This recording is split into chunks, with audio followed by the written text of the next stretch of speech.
Welcome to this GCSE RS revision video.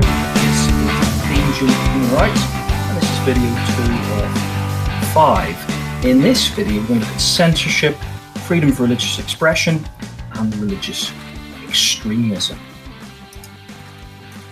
So Article 19 of the Declaration of Human Rights is about censorship. It says, everyone has the right to freedom of opinion and expression. This right includes the freedom to hold opinions without interference and to seek, receive, and impart information and ideas through media.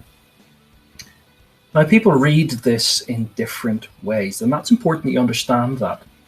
There are some religious people and some secular people who think we should be allowed to say what we want and express our religious and non-religious opinions in public.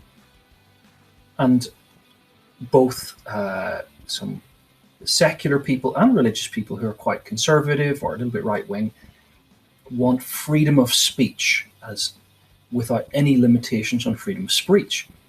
We should be able to preach and convert. We should be able to object and challenge religion humorously, vigorously, and so on.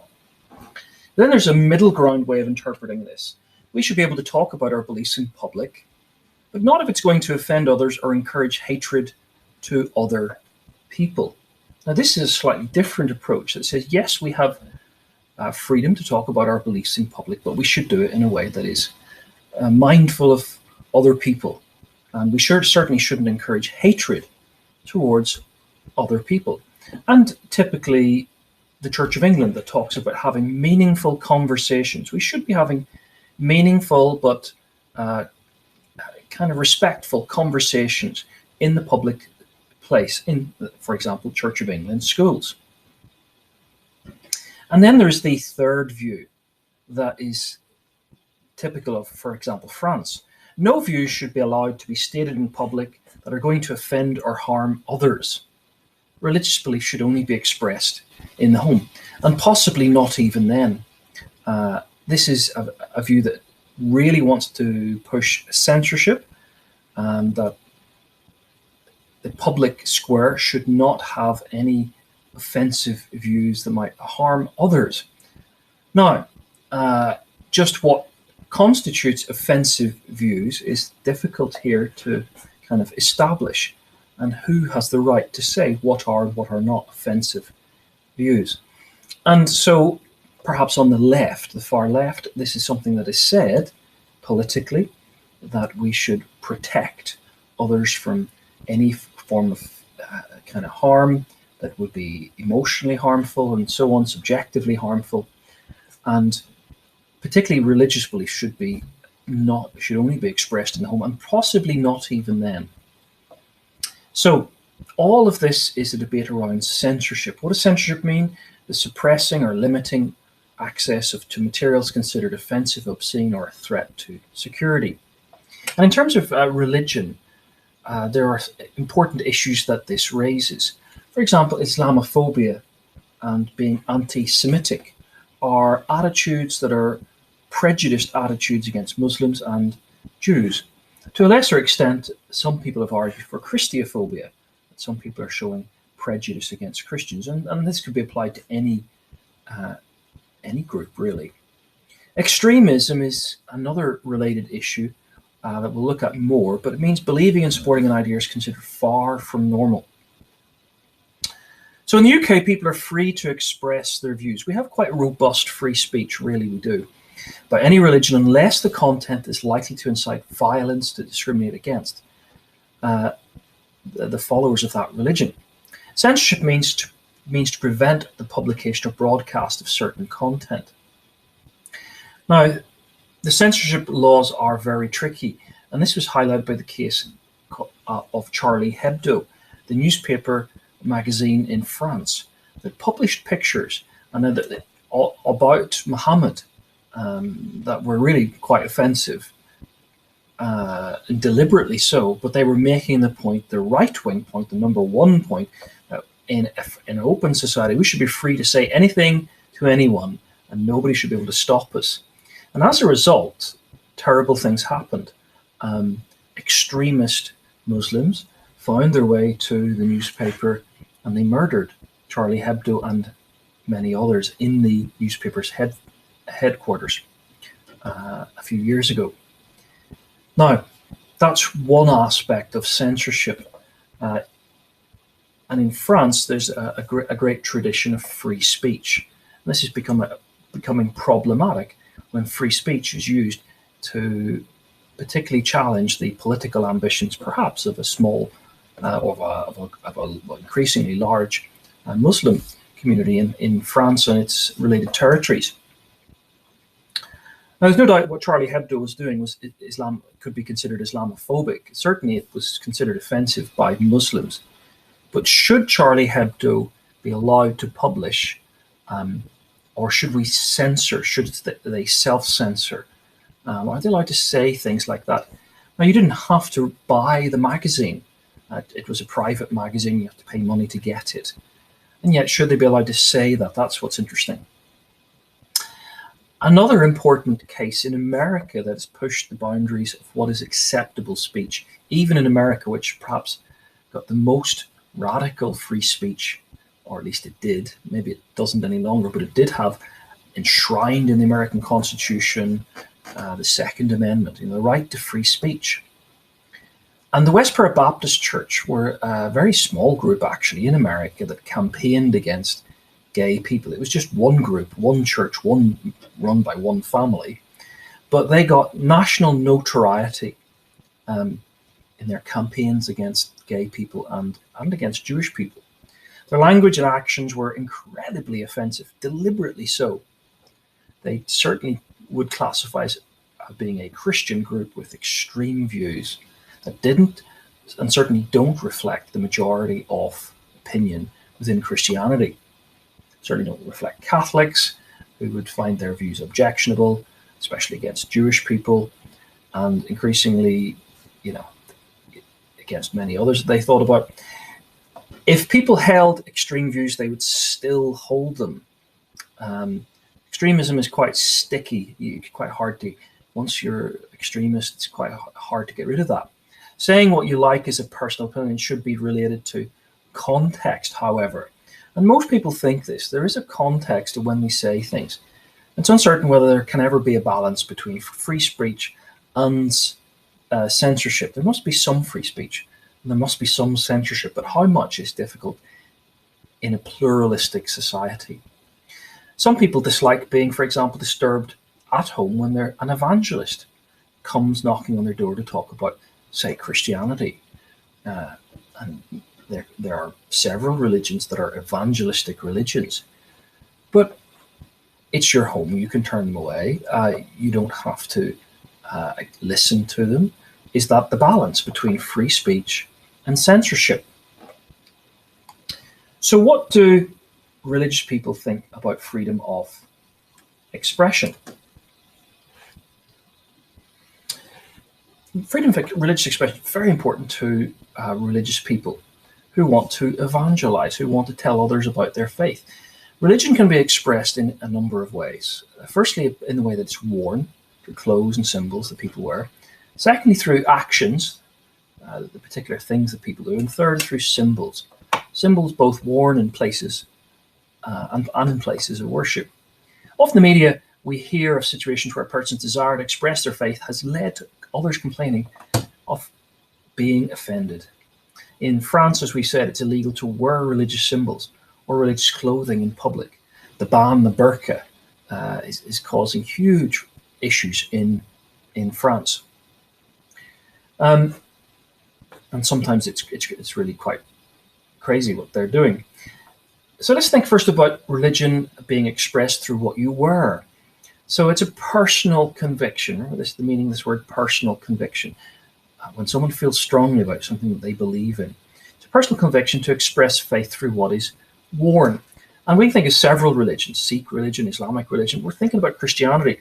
One important example of this is the Salvation Army, who have a uniform. These are Christians who want to remind everyone that they stand for justice, and they are soldiers for God fighting against poverty and injustice. Within acts of worship, priests wear special vestments, and these help them when they lead worship because it helps them feel humble and closer to God. Christians, whether church or outside of church, are likely to wear a cross, either as a little lapel, a badge, or a necklace. Sometimes it's worn as a symbol to represent belief that Jesus died and was resurrected for humanity. Sometimes it's just a piece of jewelry.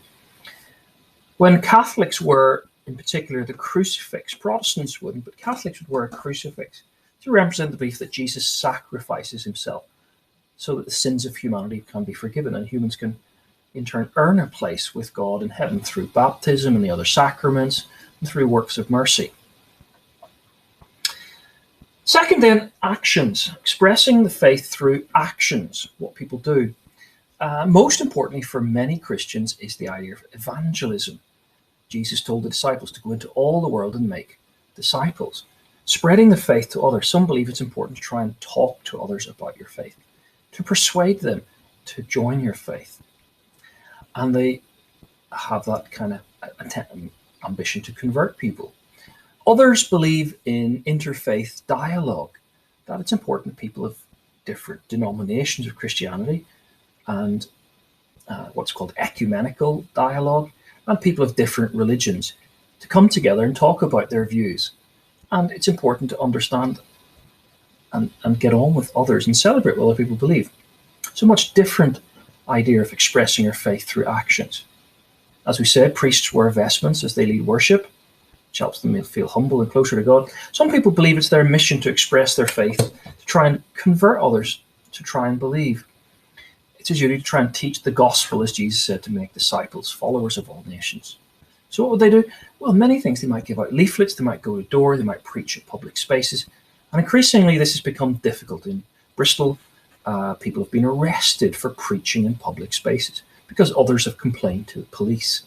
And this becomes a difficulty with censorship of free speech. Finally, expressing faith through symbols. There are many symbols. And we've mentioned the cross and the crucifix, priests wearing, I guess, vestments and that. Well, Christians want to show respect to their faith, to their belief, to God, and it's their personal conviction to express their faith through certain symbols. Another example of a symbol is the Ichthyus fish. You see it in the top left of the picture here. These Greek letters that come together to mean Jesus Christ, God's Son, Savior. And it was a symbol that was used a lot by the early church. And Christians might use this as a little lapel badge. And they might even put it on their car. Sometimes people see this on cars. Moving on then, the topic of religious extremism. What is extremism? Believing in and supporting ideas that are very far from what most people consider correct and reasonable. There is a fine balance between freedom of speech and action. This is what we're talking about, action. Actions and speech that are considered extreme. Now, this is debatable. When is something an extreme action? For some believers, their faith is so important that they might feel justified in acting in certain extreme ways to uphold their belief or try and make others to believe it too. These actions can cause harm to themselves or other people. These actions might occur because they interpret religious texts like the Bible in such a way that they believe this is the way they should behave or react. And through such actions, they will be rewarded in this life or in the afterlife. They're influenced by their friends and family to act in similar ways. They believe they're doing the work of God. There are a great many different types of extremism and grades of extremism, but it's important to remember that you do not have to be extremist if you're religious. Okay, not all religious people hold extreme views. The picture shows just below here fundamentalist Christians such as the Westboro Baptist Church, who preach about soldiers who've died and say God is punishing America because America has supported same-sex marriage and things like that. Well, Westboro Baptist Church, this certainly classifies as an extreme Christian group that has done much to garner the title the most hated family in America because of their extreme homophobic and anti-Semitic beliefs. Lastly, then, another example of extremism, the topic of abortion for people who believe in the sanctity of life versus people who believe in the quality of life. We've done in under the life and death issues topic. And we know about this phrase, the sanctity of life. Generally, Roman Catholics teach and want to persuade people. And on this, Roman Catholics and a lot of conservative Protestants are united that abortion is the killing of an unborn baby. Now, if you follow the logic of that all the way through, it takes you perhaps to extreme places. Does it have to? Well, for most Roman Catholics and others, it doesn't. But for one or two people, it has led to extreme actions. Some people hold thus very extreme views on the issue. They believe that procedures like abortion are not just wrong, but they're equivalent to heinous and terrible things, that they must stop. In 2015, an example of this, and there are not many examples of this, but there are some, and that's important. Robert Louis Spear shot and killed 3 and injured 9 more at a Planned Parenthood clinic in Colorado. Planned Parenthood advised people on contraception and issues on sexual health, as well as offering abortions. He believes that the Bible condemns abortions by killing people who worked at abortion clinics. He was doing God's work. Now, was this just a fanatic who was off his rocker, or was he actually putting into practice what Christians actually believe? Well, it's hard to see that this is anything that what any traditional Christian would say. Killing anyone is against the 10 Commandments, and so this was an extreme act. So that's video 2 of 5 videos on human rights. Again, go and have a look at some practice questions now before you look at another video. Look at the Quizlets, practice some vocabulary, and especially quotation, and have a look at the topic tests.